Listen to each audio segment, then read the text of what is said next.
நிம்மதியாக இருங்கள். எதுவும் உங்கள் கையில் இல்லை. உலகிலுள்ள அனைவருக்கும் ஏதோ ஒரு கடமை இருக்கும், ஏதோ ஒரு பொறுப்பும் இருக்கும். அது அவர்களின் அறியாமையைத் தவிர வேறில்லை. எது உங்கள் கட்டுப்பாட்டில் உள்ளது என்று சற்றே சிந்தியுங்கள். உங்கள் உடலே உங்களின் கட்டுப்பாட்டில் இல்லையே. உங்களின் உடம்பே உங்கள் பேச்சை கேட்காத போது உலகில் வேறு யார் கேட்பார்? உடலை விடுங்கள். உங்களின் தலைமுடி கூட உங்களது கட்டுப்பாட்டில் இல்லை.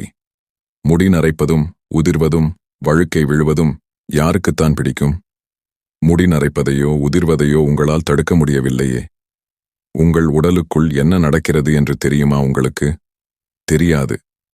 உண்ட உணவை நீங்களா ஜீரணம் செய்கிறீர்கள்? அதுவாகவே ஜீரணமாகிறது. இருதயத்தையும் குடல்களையும் கணையத்தையும் சிறுநீரகத்தையும் நீங்களா இயக்குகிறீர்கள்? இல்லையே. இப்படி உங்களுக்குச் சொந்தமான உங்கள் உடம்பே உங்கள் கட்டுப்பாட்டிலும் பொறுப்பிலும் இல்லாதபோது உலகில் பலவற்றையும் உங்கள் பொறுப்பு என்று நீங்கள் சிந்திப்பது அறியாமை. மழை உங்களை கேட்டா வானிலிருந்து பொழிகிறது. மரம் உங்களை கேட்டா முளைக்கிறது. உலகம் உங்களுடைய பொறுப்பிலா சுழலுகிறது. நட்சத்திரங்கள் உங்களது பொறுப்பிலா ஜொலிக்கின்றன. நீங்கள்தான் வானிலுள்ள கோள்களை கீழே விழாமல் அந்தரத்தில் தாங்கி பிடிப்பவரோ? உங்கள் பொறுப்புணர்ச்சியும் கடமை உணர்ச்சியும் எவ்வளவு அறியாமை! எதுவுமே உங்கள் பொறுப்பில் இல்லை. அனைத்துமான இறைவன் உங்கள் முடியை கூட உங்கள் பொறுப்பில் விடவில்லை.